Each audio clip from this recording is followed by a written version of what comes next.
Bienvenue dans les podcasts de l'Oasis à Morges.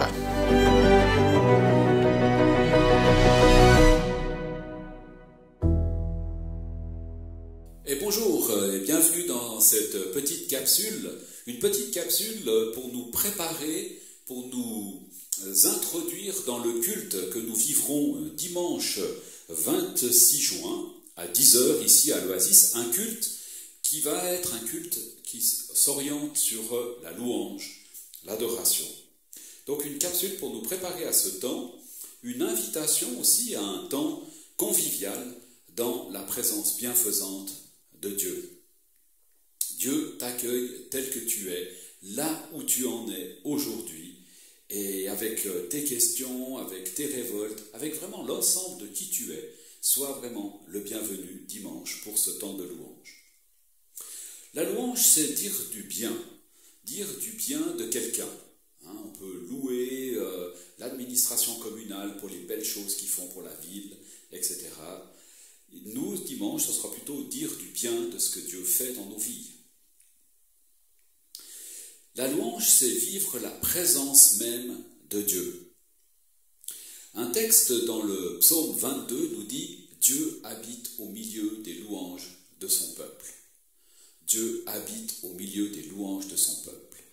Et vivre un culte de louange, c'est vraiment comme inviter Dieu au milieu de nous pour dire du bien de qui il est, de ce qu'il fait dans ma vie, des belles choses qu'on peut vivre avec lui. Alors la louange, c'est quelle forme? Dans quelle forme est-ce qu'on vit la louange? Alors il peut y avoir la louange par le chant, il peut y avoir des témoignages de ce que je vis avec Dieu, il peut y avoir des textes bibliques qui parlent ou qui font écho à ce que je suis en train de vivre avec lui. On peut vivre la louange assis sur une chaise et même les bras croisés. On peut être debout en levant les mains. On peut danser comme David dans 2 Samuel 6 au verset 14. David danse devant l'arche, devant la présence de Dieu en fait, et devant tout le peuple.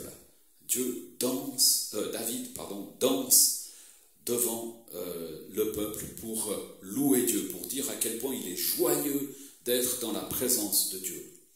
On peut sauter de joie, on peut agiter des drapeaux. Il y a vraiment plein de formes de louange et il n'y a pas une qui est meilleure que l'autre. Ce qui compte, c'est vraiment ce qui habite notre cœur et ce qu'on peut exprimer en parole, même dans nos pensées, etc. Alors, qu'est-ce qui inspire ta louange? Ça peut être exprimer sa reconnaissance à Dieu, ça peut être exprimer sa joie pour ce qu'il est, pour ce qu'il fait pour moi, de qui il est pour moi. C'est vraiment comme une connexion cœur à cœur avec Dieu, la louange. Quelques inspirations pour la louange. On peut imaginer certaines choses. Voyez, par exemple, un condamné à mort qui va passer sur la chaise électrique ou je ne sais quel moyen sympathique, voilà, et tout d'un coup il est gracié.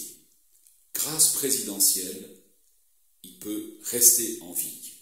Il va être dans cette espèce de joie pas normale en fait. Sa destinée c'était la mort et tout d'un coup cette peine est abrogée et il peut être dans cette joie immense finalement de pouvoir rester en vie. Une nouvelle vie qui commence. Par exemple, maladie qui nous tombe dessus, tac, et puis un médicament qui fait bien effet et la vie reprend. Vous voyez, comme une nouvelle vie, quelque chose qui recommence. Il y avait tout d'un coup une perspective de décès, de mort, de fin, et tout à coup, une nouvelle perspective qui s'ouvre. Voilà. Remise à zéro des compteurs. Combien de fois, il y a des gens qui sont dans des dettes, qui sont dans des situations très compliquées, et tout à coup, tac, une remise à zéro. On efface la dette. Et voilà, et là, il y a quelque chose de l'ordre au fond du cœur qui change tout, une nouvelle perspective de vie qui commence, et du coup, une joie qui peut s'exprimer. La grâce, l'amour inconditionnel, l'accueil comme tu es. Tous ces éléments-là, un petit peu, on peut les j'allais dire les spiritualiser, si je peux dire ça comme ça, hein, le condamner à mort, ben voilà, notre vie est destinée, si on veut bien, physiquement à une fin, et tout d'un coup, avec ce que Christ a accompli à la croix, il y a une autre perspective. Oui, la mort aura bien lieu, mais il y a une perspective d'avenir, une espérance, une vie après la vie, voyez, une nouvelle vie qui commence. Quand je rencontre le Christ, quand je rencontre Jésus, quand je découvre ce qu'il a fait pour moi, qui il est, tout d'un coup, c'est une vie nouvelle qui commence, hein, un sens différent qui est donné à ma vie. Comme des compteurs qui se remettent à zéro. Il a tout payé pour moi sur la croix. C'est ce que nous dit l'Évangile. Et c'est ce qui inspire notre louange, c'est ce qui inspire ma louange, c'est ce qui donne dans mon cœur cette joie pour dire du bien de ce qu'a fait Jésus-Christ pour moi. Et j'aimerais prendre un passage très court, je vais prendre juste un verset, où Jésus rencontre une dame, une personne, au bord d'un puits, une personne qui n'est pas du peuple de Dieu, d'Israël, mais qui est une Samaritaine. Et les Samaritains et les Juifs s'entendaient peu, en fait, ensemble. Et j'aimerais juste vous lire un tout petit passage où Jésus parle avec cette femme et lui explique en fait la différence, une différence entre les deux. Et ça commence comme ça, c'est dans Jean 4 à partir du verset 21.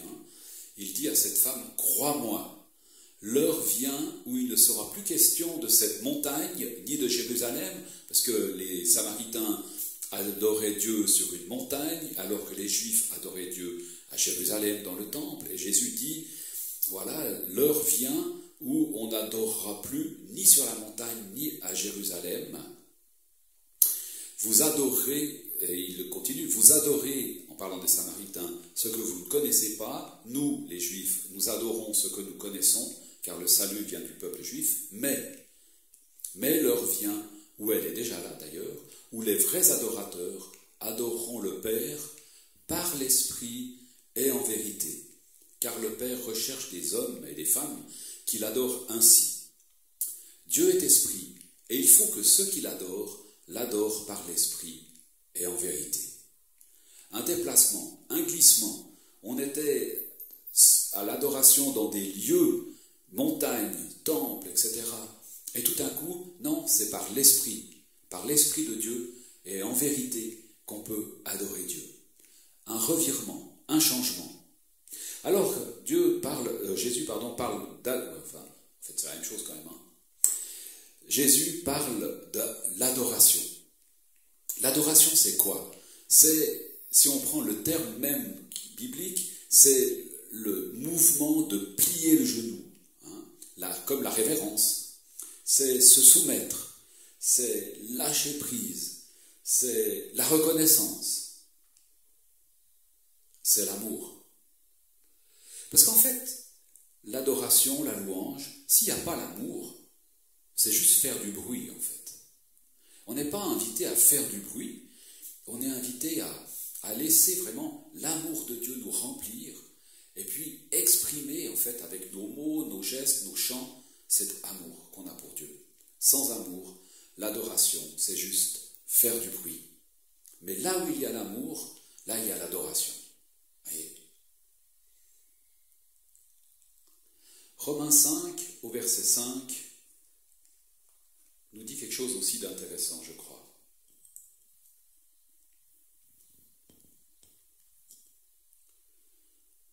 Notre espérance ne risque pas d'être déçue, car Dieu a versé son amour dans nos cœurs par l'Esprit Saint qu'il nous a donné.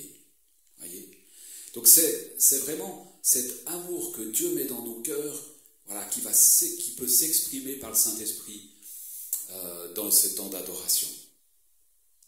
Alors on rencontre Dieu par l'Esprit. On adore en esprit, en vérité. Pourquoi ? Parce que la nature même de Dieu, c'est l'Esprit. On ne rencontre pas ou rarement un poisson dans une forêt ou un oiseau au fond d'un lac. C'est assez rare, disons. Et c'est la même chose avec Dieu. On rencontre Dieu comme si c'était un lieu, en fait, dans son esprit ou par son esprit. L'adoration, c'est l'environnement même du Saint-Esprit. C'est l'environnement du Saint-Esprit. Quand on est dans cette présence, dans cette présence du Saint-Esprit, on est dans la présence même de Dieu, en fait.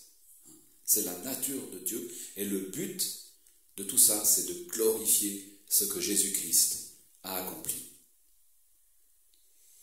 Le texte que je vous ai lu avant, il nous dit « On doit adorer par l'Esprit et en vérité ». Il y a quand même quelque chose un peu, pas d'imposer, mais si on veut vraiment adorer, on doit le faire en esprit et en vérité. Il faut que ça soit authentique, ce qui sort de nous. Sinon, ça revient de nouveau à faire du bruit. Et il n'y a pas d'alternative, il n'y a pas d'option différente. Il y a une seule voie, un seul environnement dans lequel l'adoration est possible. C'est dans l'esprit, en vérité, par l'amour. La louange, l'adoration, c'est aligner nos cœurs avec le cœur de Dieu, avec l'esprit, pour glorifier Jésus-Christ. Dans la louange et dans l'adoration, on connecte au cœur même du Père. Avec l'esprit, dans la présence de Dieu, comme David qui dansait dans la présence de Dieu. Alors au cœur de la relation d'amour, on va se retrouver au cœur de la relation d'amour entre le Père, le Fils et le Saint-Esprit. On va être dans cet environnement bienfaisant, dans la louange et dans l'adoration. Et c'est là que tu es invité à venir dimanche matin. C'est ce que nous désirons t'offrir, comme un espace de sécurité, sécurisant, dans lequel on va pouvoir entrer dans la présence de Dieu, laisser Dieu nous rejoindre, laisser son amour envahir nos cœurs, laisser l'Esprit Saint vraiment nous travailler, mettre en nous des pensées, mettre en nous vraiment des mots pour dire et chanter notre amour et notre reconnaissance à Dieu. Un temps ressourçant et bénissant, tout simple, dans la vérité, dans l'authenticité et dans l'amour. Alors, je t'invite dimanche matin à 10h ici à l'Oasis pour vivre un temps de louange et d'adoration. Sois béni en attendant dans cette fin de semaine et on se dit à dimanche.